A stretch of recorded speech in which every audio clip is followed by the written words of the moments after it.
right, welcome back to the channel. It's your boy Fanon, and in this video we're going to be in the 100, in the heavyweight division, where it appears that Deontay Wilder, although he lost, is still going to be fighting Anthony Joshua in his next fight. And it's really funny how things switch up in a day, but do not be surprised if Deontay Wilder still winds up coming out on top. Let's talk about that in this video.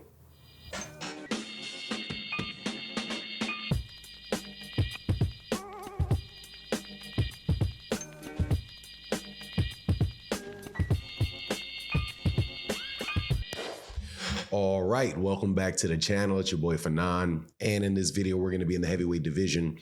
Well, I did a video yesterday before the Deontay Wilder versus versus Joseph Parker fight, where I said that there was a very good likelihood that Deontay Wilder would lose to Joseph Parker, and that people are really underestimating Joseph Parker going into that fight.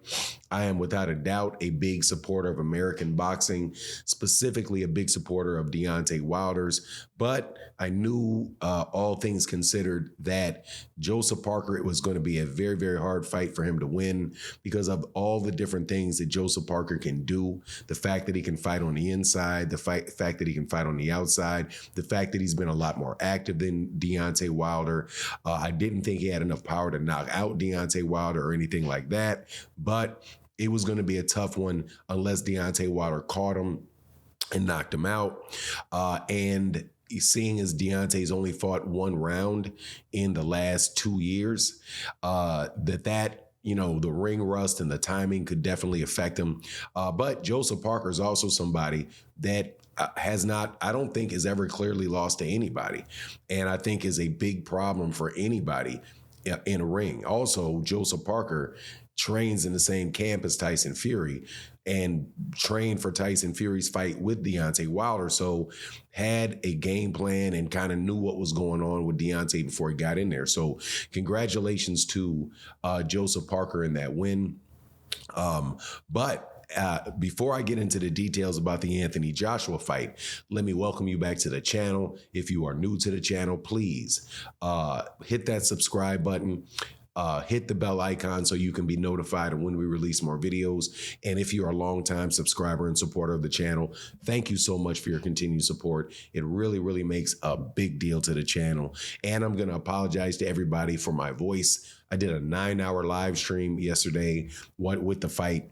Did a whole bunch this weekend. So, voice is a little bit hoarse, a little bit tired, but you know what it is. We still gonna push on through.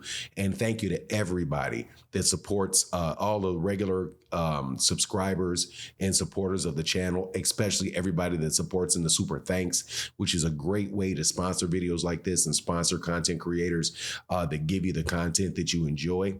Let's get into this though.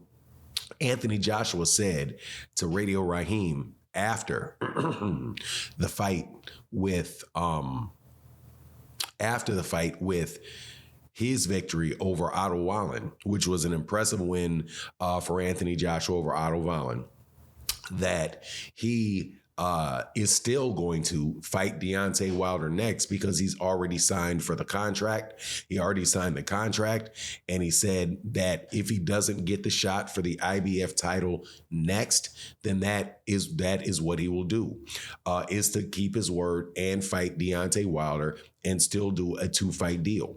And I'm going to tell you why I really think that is going to happen, because you have a situation now where Anthony Joshua is going to go into the fight with Deontay Wilder much more confident than he would have coming off the other wins that he had before.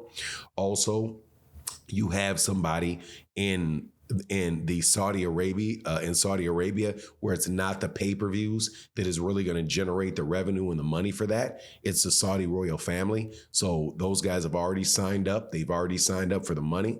You do have a fight coming up with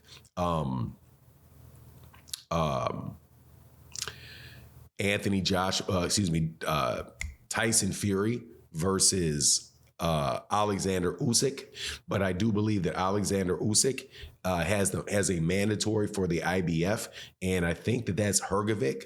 So I don't think Anthony Joshua is in position to fight for that IBF title if either Tyson Fury or Alexander Usyk win that fight, because the IBF is going to enforce that mandatory, and the IBF really, shoot, they don't care. They will strip you for not defending that belt. So that is on the winner of the Tyson Fury Alexander Usyk fight.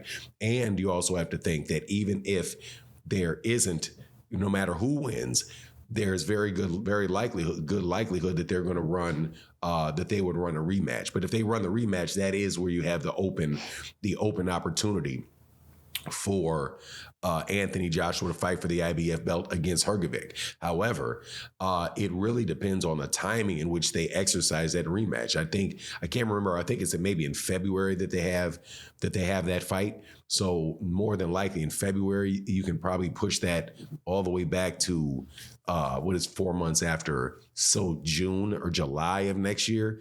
That fight between Anthony Joshua and Deontay Wilder would probably happen before the time where they would strip him. But Anthony Joshua said he's still on board with the fight. He already put his pen on paper. And I think that that's still a much different fight than even that Joseph Parker fight for Deontay Wilder. Because like I said, when I did the video, there's a lot of different things that Joseph Parker can really do. And Deontay Wilder did not, now don't get me wrong, Deontay Wilder looked more inept in that particular fight than I've seen him. I don't, in the past, he looked like he took I didn't like his game plan for that fight. I think continually fighting on the back foot that entire time, I think was a mistake. I think that he probably should have stepped forward more and took the fight more to Joseph Parker. But that might have been playing into Joseph Parker. But at the end of the day, I would not be surprised at all if you see Deontay Wilder back in the ring with Anthony Joshua. And it would also serve, I do believe, if Anthony Joshua was able to beat Deontay Wilder, it also boosts the fight with the winner, where Anthony Joshua is now legitimately in a position where he is going to would be able to fight Tyson Fury. Well, only if Tyson Fury wins, because if Alexander Usyk wins, Anthony Joshua's a little bit out on that one, because he's already lost to Alexander Usyk twice. Now, the other thing that I just want to give people a perspective on, Joseph Parker did not beat Deontay Wilder worse than Anthony Joshua got beaten by Alexander Usyk. I just thought that he was definitely outscoring him and won the fight on the scorecards. But, the DAZN people saying that this was like a complete domination. No, man, he wasn't doing all of that in the ring. But he did win the rounds without a doubt. And that's something Deontay Wilder has to work on. But Deontay Wilder says he's going to continue to fight. Anthony Joshua said he's still going to honor the fight. Probably feels more comfortable in it. Probably means there's even a higher likelihood that the fight's going to take place. But anyway, that's my take on the matter. Please let me know what you think in the comments section. And with that, I'm out. Peace.